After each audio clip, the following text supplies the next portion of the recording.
اعوذ باللہ من الشیطان الرجیم بسم اللہ الرحمن الرحیم السلام علیکم ورحمۃ اللہ وبرکاتہ۔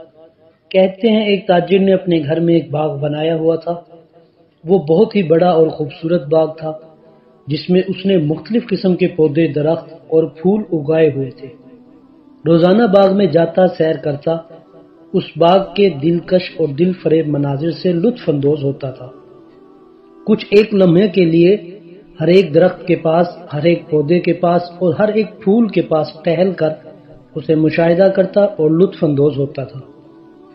ایک مرتبہ یہ تاجر سفر پہ جاتا اور چند دنوں کے بعد جب واپس لوٹ کر آتا ہے تو دیکھتا ہے تو بہت حیران ہوتا ہے کہ اس کے باغ کا ہر پودا، ہر درخت اور ہر پھول مرجھایا ہوا ہوتا ہے۔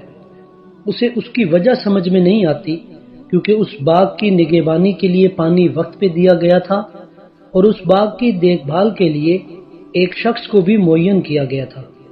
تو پھر اس باغ کے مرجھانے کا سبب کیا ہے؟ یہ اس باغ کے مرجھانے کے سبب کو دریافت کرنے کے لیے ایک درخت کے پاس جاتا ہے، اس سے اس کے مرجھانے کا سبب پوچھتا ہے۔ سب سے پہلے صنوبر کے درخت کے پاس آتا ہے، اس سے پوچھتا ہے تم کس لیے مرجھائے ہوئے ہو؟ صنوبر کا درخت کہتا ہے جب میں نے سیب کے درخت کی طرف دیکھا، اس کے پھلوں کی طرف دیکھا تو میرے اندر ایک مایوسی پیدا ہوئی کہ میں زندگی بھر اس طرح کے پھل نہیں دے سکتا، اور اسی مایوسی کے بعد میرے مرجھانے کا عمل شروع ہو گیا۔ یہ تاجر سیب کے درخت کے پاس آتا ہے اور اس سے پوچھتا ہے کہ تم کس لیے مرجھائے ہوئے ہو؟ تو سیب کا درخت کہتا ہے میں نے اس خوبصورت گلاب کے پھول کی طرف دیکھا، میں نے یہ کمی محسوس کی، میں پوری زندگی میں اس گلاب کے پھول کی طرح خوبصورت اور اس گلاب کے پھول کی طرح نہیں کھل سکتا۔ اسی وقت سے میرے مرجھانے کا عمل شروع ہو گیا۔ پھر یہ تاجر گلاب کے پھول کے پاس جاتا ہے اور اس سے پوچھتا ہے تم کس لیے مرجھائے ہوئے ہو؟ تو گلاب کا پھول کہتا ہے میں نے صنوبر کے درخت کی طرف دیکھا، میں نے یہ کمی محسوس کی، میں زندگی بھر صنوبر کے درخت کی طرح ہمیشہ تر و تازہ نہیں رہ سکتا، ہمیشہ شاداب نہیں رہ سکتا، اور اسی کے بعد سے میرے مرجھانے کا عمل شروع ہو گیا۔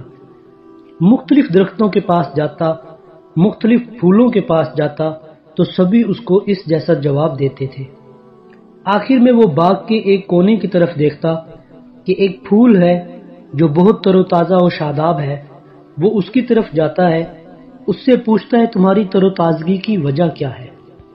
وہ پھول جواب دیتا ہے کہ میں بھی پہلے تمام درختوں، پھولوں اور پودوں کی طرح مرجھانے لگ رہا تھا، لیکن میں نے جب سب کی خوبصورتی کا اپنے ساتھ مقابلہ کرنا چاہا تو میں جان گیا تھا کہ ہر ایک کی خوبصورتی اسی کے ساتھ خاص ہے۔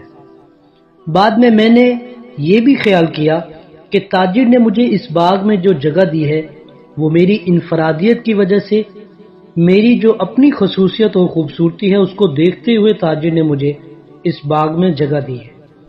اگر اسے میری خوبصورتی اور میری خصوصیت پسند نہ ہوتی تو وہ میری جگہ کسی اور پھول، درخت یا پودے کو لگا سکتا تھا۔ اسی بنا پر ہر ایک درخت، ہر ایک پھول اور پودوں کی خوبصورتی اپنے ساتھ خاص ہوتی ہے۔ اسی وجہ سے میں اپنی تمام تر زندگی تر و تازگی اور خوبصورتی سے جیتا ہوں۔ ہماری زندگی بھی بالکل اسی طرح ہے، ہماری زندگی کا واقعہ بالکل اسی طرح ہے۔ جب تک ہم اپنی زندگی پہ فوکس رکھتے ہیں ہماری زندگی تر و تازہ اور خوبصورت رہتی ہے۔ جیسے ہی ہم نے اپنے آپ کو دوسروں کے مقابلے کے لیے کھڑا کیا تو ہماری زندگی بھی مرجھانا شروع ہو جاتی ہے۔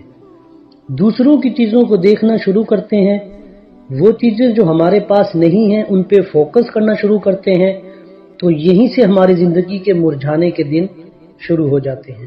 اگر ہم چاہتے ہیں ہماری زندگی تر و تازہ اور خوبصورت رہے، خوشی سے زندگی گزارنا چاہتے ہیں تو ہمیں دوسروں کے ساتھ مقابلہ نہیں کرنا۔ ہمیں کسی کے اندر خاص صلاحیت کو دیکھ کر اپنی صلاحیت کو نہیں بھولنا چاہیے۔ ہمیں کسی کی خوبصورتی کو دیکھ کر اپنی خوبصورتی کو نہیں بھولنا چاہیے۔ اللہ نے جو نعمتیں ہمیں دی بس اسی پہ فوکس رکھنا چاہیے اور ان نعمتوں پہ اللہ تبارک و تعالیٰ کا شکر ادا کرنا چاہیے۔ اس عمل کو انجام دے کر ہم اپنی زندگی کو بہترین، خوشگوار اور تر و تازہ بنا سکتے ہیں۔ خداوند متعال ہم سب کو محمد و آل محمد کی سیرت پہ چلنے کی توفیق عطا فرمائے، ہم سب کا خاتمہ ایمان پہ فرمائے، وقت کے امام صاحب العصر والزمان کے ظہور میں تعجیل فرمائے۔ اللہم صلی علی محمد و آل محمد وعجل فرجہ۔